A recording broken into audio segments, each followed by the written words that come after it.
시작부터 건강하게 한방 소아청소년과 아이누리 한의원 광주 신세계점입니다.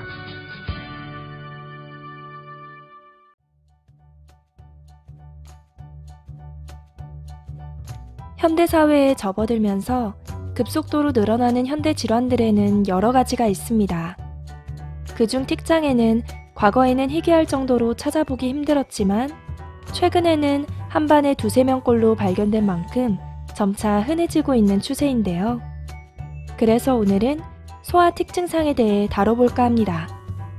틱이란 본인의 의지와는 상관없이 갑자기 빠르고 불규칙하게 반복적으로 근육을 움직이거나 소리를 내는 증상을 말합니다.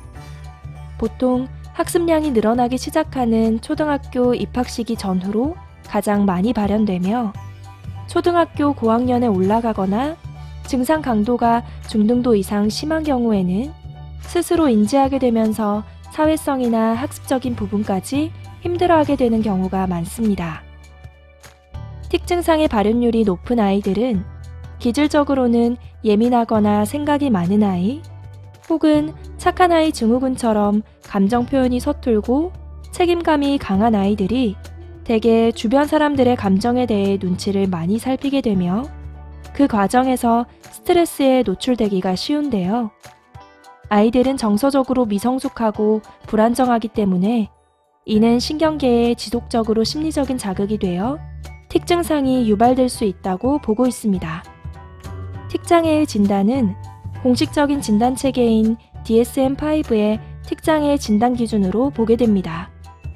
과거에는 일과성 틱 장애, 만성 틱 장애, 뚜렛 장애, 기타 틱 장애 이렇게 4가지의 큰 카테고리로 분류되었지만 최근에는 증상이 쉽게 사라지지 않고 잠재되어 있다가 다시 재발하는 형태로 나타나기 때문에 1년 미만의 틱인 일과성 틱장애라는 용어가 수정되고 있는 만큼 틱장애의 치료 방법은 다른 질환에 비해 훨씬 까다로울 수 있고 아이의 두뇌 성장과 함께 멀리 봐야 하는 질환 중 하나입니다.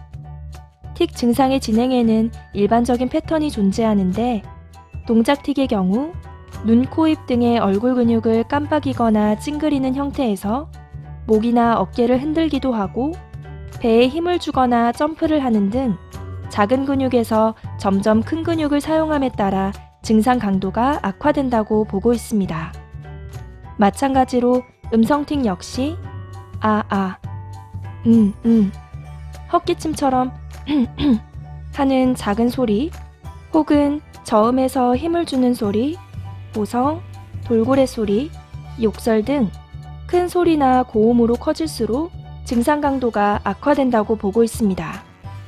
틱의 원인은 다양하지만 크게는 심리적인 요인과 뇌신경학적 요인으로 나뉩니다.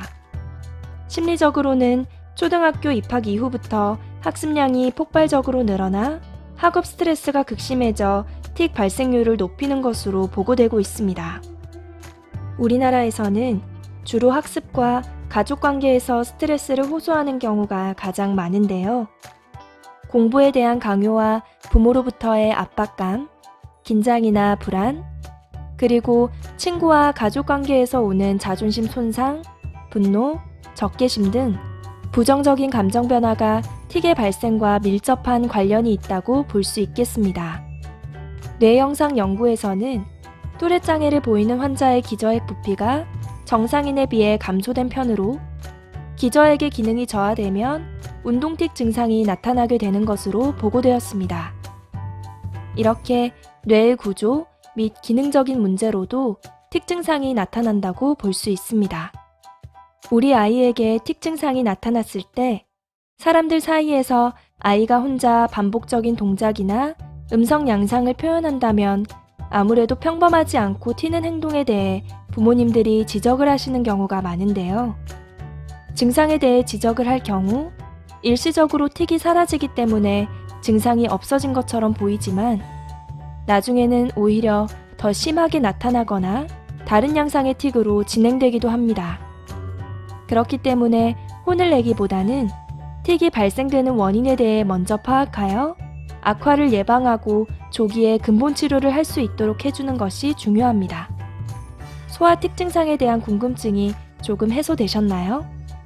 다음 주에는 이러한 소아 특징상의 치료 방법과 생활관리 방법에 대해 알려드리도록 할게요.